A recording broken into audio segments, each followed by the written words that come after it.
Отделение Социального фонда России по Коми заключило соглашение с региональным подразделением Фонда «Защитники Отечества», благодаря чему вопросы, возникающие у участников специальной военной операции, решаются оперативно. Об этом в эфире «Прямой линии» сообщил управляющий отделением Социального фонда в Коми Антон Хозяинов.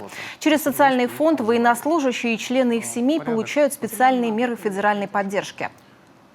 К ним относится это ежемесячная денежная выплата ветеранам боевых действий и инвалидам боевых действий.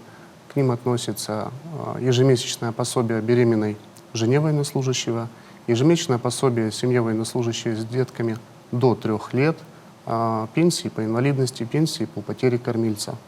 Также для ветеранов боевых действий, инвалидов боевых действий социальным фондом приобретаются путевки на санаторно-курортное лечение. В том случае, если защитник Отечества получил ранение и у него есть индивидуальная программа реабилитации, тогда социальный фонд обеспечивает его техническими средствами реабилитации и протезно-ортопедическими изделиями.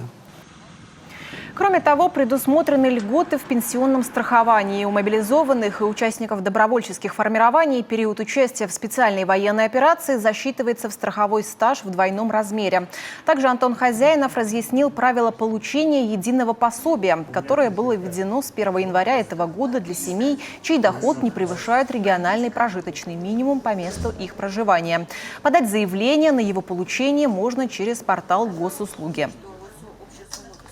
Оцениваются все виды доходов, то есть это и заработная плата, и все пособия, которые получают и по линии социального фонда, по линии Министерства труда, компенсация. Они все имеются в базе межведомственного взаимодействия. То есть человек не представляет документы, все запросы мы делаем самостоятельно и получаем эту информацию.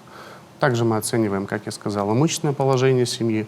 Там в правилах есть определенные критерии по количеству недвижимости, по количеству автотранспорта. Это тоже оценивается.